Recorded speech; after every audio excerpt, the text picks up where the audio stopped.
Should you use organic or paid marketing to get clients for your coaching, consulting, your course biz?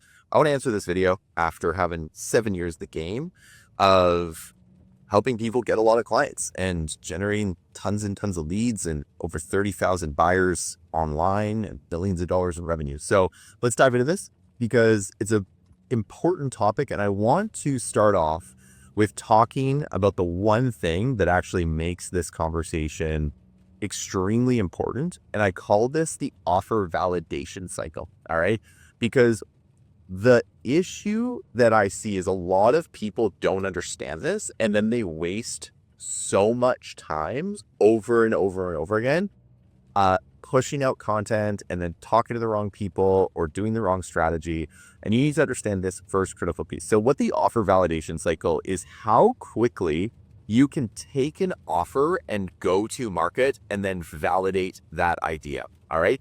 So the problem with a lot of these methods that a lot of people teach out there is that the offer validation cycle is just too damn long, right? So for example, what I mean by this is that if you, let's just say, I am going to start an Instagram account and my goal is to validate my offer as fast as humanly possible, unless you have like 60 to 80 hours a week, which you're investing tons and tons of time to be consistently posting content, DMing clients or potential clients, DMing leads, like trying to go viral and win against algorithms, you are going to have a really tough time to actually know if your offer is validated.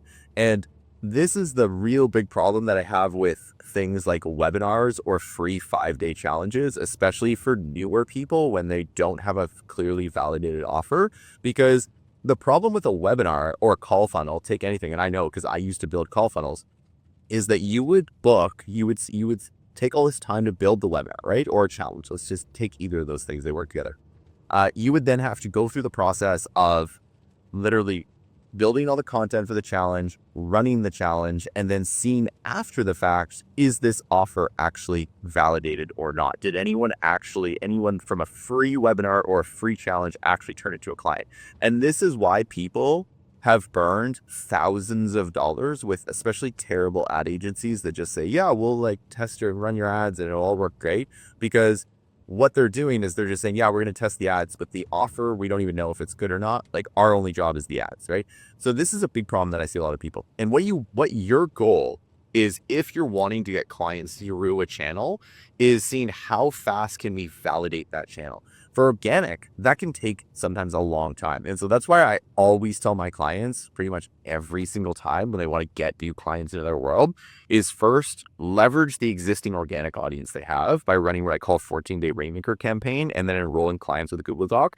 And then the second thing I do is to immediately start running ads to mid-ticket live experiences. The nice thing about this is that every single type of campaign that we run ads to, they are able to get rapid offer validation because we know within $100 of ad spend if somebody is buying this offer or not. If somebody is buying the offer, then that is validation. If you're just getting free leads and you're not really sure what's happening, then that is not validation, because I have, again, generated hundreds of leads that have never done anything. So that's the first piece we have to hit on, is the offer validation cycle, right? The second piece is the scalability of it, right? And what I will definitely tell you is that from the best clients I have had that have actually really good validated offers, doing both is the best of both worlds. And I'll give you a perfect example of this. So I had a client come to me who is a somatic sex therapist, basically, and she taught people how to overcome a lot of sexual trauma and get in touch with themselves and all that good stuff, right? Amazing person. And she came to me because she had grown a sizable audience on Instagram. She was really scrappy at the start. She was really, really good at posting reels and going viral and all of those things.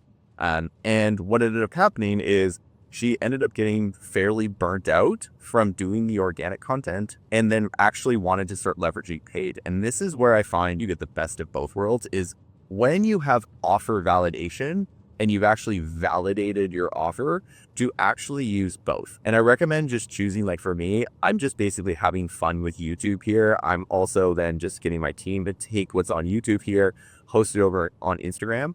Because my whole game is that I believe that the best method to grow is with paid ads, and the best method to nurture the people that come in through the paid ads is organic, right? And so I notice a lot of people that actually are watching these YouTube videos or watching my stuff on Instagram are people that have previously either purchased something from me or else they came through a paid ad. And so what I say for the next piece, and for context, this coach that I was just mentioning, she literally took that business off and got so much freedom, time, and money back. She did over 20K in just literally low ticket revenue within, I think it was like 2 or 3 months of working together. And then she also then just messaged me recently. She sold out her entire retreat with ease just from literally running ads to micro offers that run 24/7, right? And then because she has the organic audience, it all compounds together. And that's, I believe, the best combination when you've actually achieved market validation, is to then focus on paid as well as organic, right? And then the final piece of this is scaling, right? And I always have noticed that a lot of people who preach organic marketing, like they have a huge team that does a lot of their organic marketing for them, right? So a perfect example is Alex Hormozy. And I'm a big fan of Alex, of some of the things he talks about. But one of the things that everyone says is like, oh yeah, you can just work, 80 hours a week. And first of all, I don't want to work 80 hours a week. I like spending time with my kids and having a life. And the second thing too is that he actually has a 6-figure per month content team that is doing all this stuff. And yes, he gets a lot of impressions from that content, and it's paid off royally for his business. And you're going to see that over and over and over again. You have to realize that there's a substantial amount of spend behind organic content, especially for these people. That's the way they're able to be on every single platform at all time. So I have this philosophy that you should validate with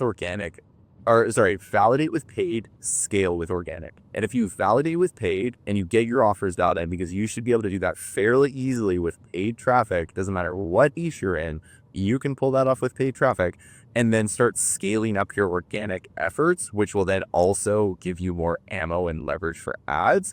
You have a perfect winning combination. That's my go-to recommendation every single time, is that you want to, especially when you're starting your business, you want to decrease the offer validation cycle. So meaning, how fast can I validate my offer and know if it's going to work or not?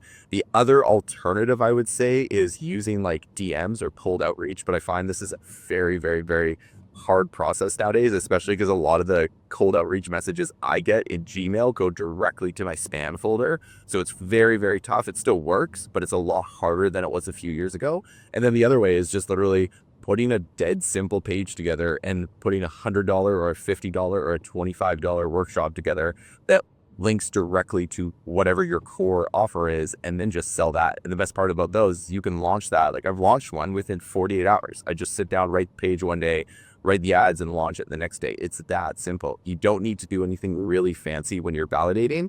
Especially it gets a little bit overwhelming when you see bigger marketers out there that have these huge, complex, beautifully designed pages, and you think that's the level I need to play at. The reality is, it's just not true. You don't need to play at that level. Start really small, start scrappy. Go look at Airbnb's first website page if you want a perfect example of how scrappy you can start. And then as you start growing, then start scaling up the organic and also scaling up your ads, all right? So that's my 2 cents on this. I think it's a great topic. Hey, what do you think though? I want to hear what your thoughts are. Comment below if you agree or disagree.